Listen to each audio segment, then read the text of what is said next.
to 8, you're with BBC Radio Suffolk. Disability campaigners will be protesting in Ipswich today over personal independence payments. The controversial benefits, which are replacing the disability living allowance, have meant people have had to be reassessed, which could affect how much money they receive. It's also sparked a huge amount of anxiety. Earlier I spoke to Pat Ramsey, who's the manager of the Ipswich Disabled Advice Bureau. It's gone up 30%. Looking at the first 6 months of this year, we assisted 277 people to complete the forms, because it's a 36-page form. And for personal independence payments, you have like a 3-stage process. There's the initial telephone conversation, followed by the 36-page form, followed by medical assessment, and I think it's the latter thing, which is new, because disabled living allowance didn't have that, that's causing a lot of the anxiety. And what can you help people with?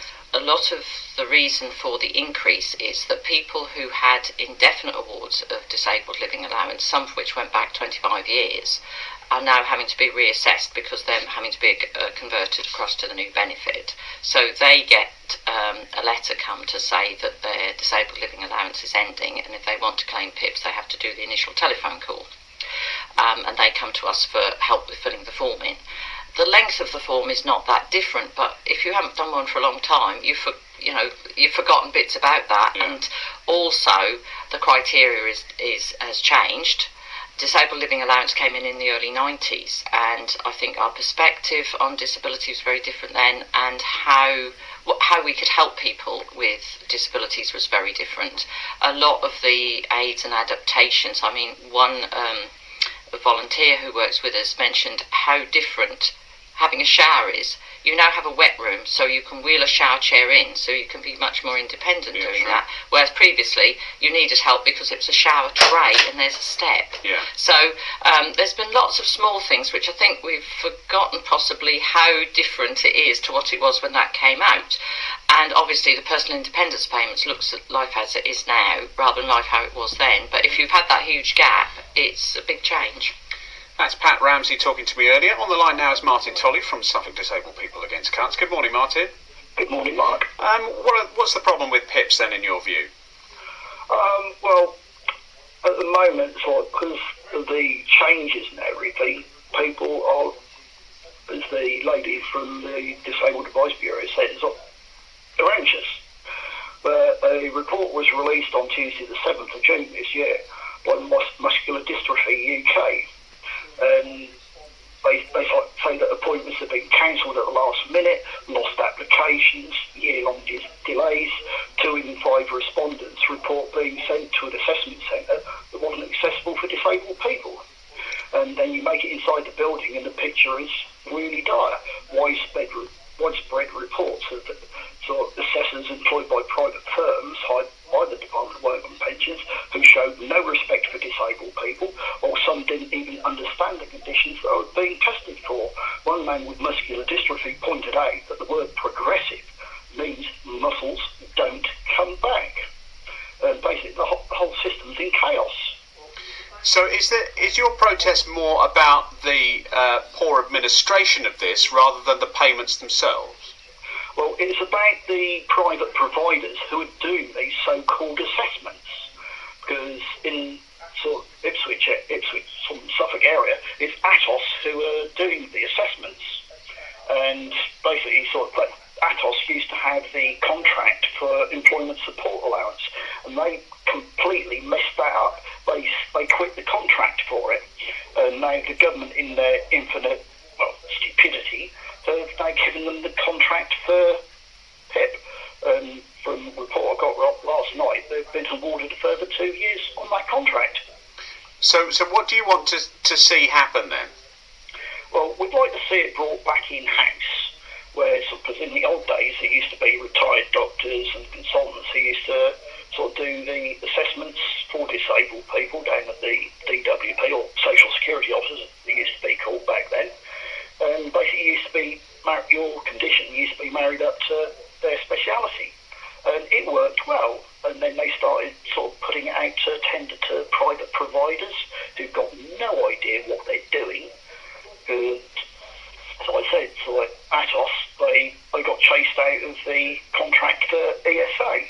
But I'd like to give you a little example of what Atos would do. June of 2014, 3 heads of ATOS were before the Work and Pension Select Committee in London. And Lisa Coleman, who's a senior vice president of ATOS, she said that they didn't understand why assessment were overturned at tribunal, as they, that's ATOS, had applied legislation directly. Now, if they're using legislation, why do they need our medical evidence? These aren't medicals that they're carrying out, not in the slightest. Well, obviously, ATOS aren't on here to defend themselves, but I mean, clearly there has been some widespread concern raised among people who are having to go through these assessments. Are you expecting much support today, Martin? Well, I hope we get a lot of support today, because the sort of protest has actually been called by sort of DPAC, that's Disabled People Against Cuts, Invisible, that's Women with Visible and Invisible Disabilities, and MHRN, that's the Mental Health Resistance Network. And there are going to be protests in 17 sort of towns and cities up and down the country, ranging from Edinburgh and Glasgow all the way down to Bristol and Southampton. Okay, and basically, we're angry. We're angry that the government are sort of like putting us through this kind of thing. People have lost their lives over PIP. People with severe disabilities have been denied PIP, and that's fact.